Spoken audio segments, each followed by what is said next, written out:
Hello guys, welcome back sa ating video. At ngayon ay pag-uusapan natin kung sino nga ba si Robert the Doll. At bago natin simulan ng video na ito, huwag mong kalimutan i-click ang like at subscribe button. Make sure to leave a like and subscribe in 5 seconds. Or this will be your permanent avatar. So click that subscribe button. And also click that like button. For good luck for your whole life. So it's easy to do it. So enjoy the video. And by the way guys, remember this channel? If you don't know this channel, then this is my old channel. And if you didn't subscribe to this channel, then subscribe it right now. I'm gonna count of 5 seconds for you to subscribe this channel. 5, 4, 3, 2, 1. Click that subscribe button. So thank you guys for subscribing this channel. And I appreciate your support by clicking that subscribe button.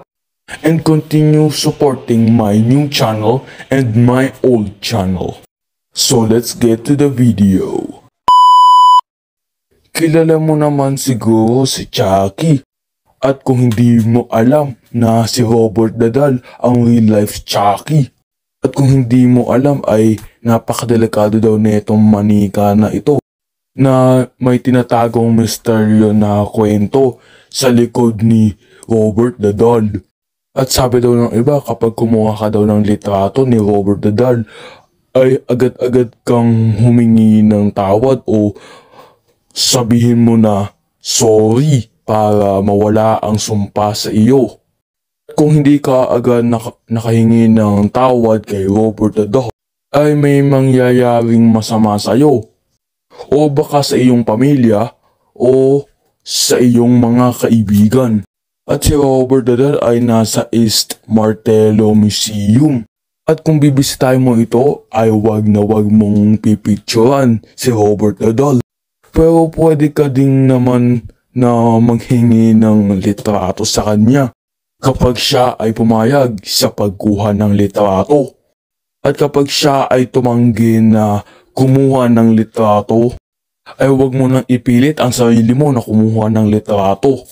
At kapag ginawa mo yun, ay agad-agad ka manghingi ng sorry para mawala ang sumpa sa iyo. At kapag hindi ka nakahingi ng sorry o nakalimutan mo o ayaw mo talagang humingi ng tawad, ay mamamatay ka o may mangyayaring masama sa iyo. At may chance na ang mangyari sa iyo masama ay maidudulot sa iyong kamatayan. So wag mo nang isip-isipan pa na kumuha ng litrato kay Robert the Doll. At ang tunay niyang pangalan ay Robert Eugene Otto. At may mga misteryong video na kumakalat sa internet na nahuhuli nila na gumagalaw si Robert the Doll. Totoo kaya ito o hindi? At ayun lang guys ang aking alam tungkol kay Robert the Doll. At kung gusto nyo pa ng ibang detalye tungkol kay Robert the Doll, ay isearch nyo lang sa internet o tinatawag na Google para malaman nyo ang ibang impormasyon. Dahil mahirap malaman ang totoong nangyari o totoong buhay ni Robert the Doll. Pero may napanood akong YouTube video na pinapakita doon kung ano ang buhay o nangyari kay Robert the Doll. So yun lang guys, huwag mong kalimutan i-click ang like and subscribe button para maging updated ka sa mga bago kong video na ina-upload dito sa channel.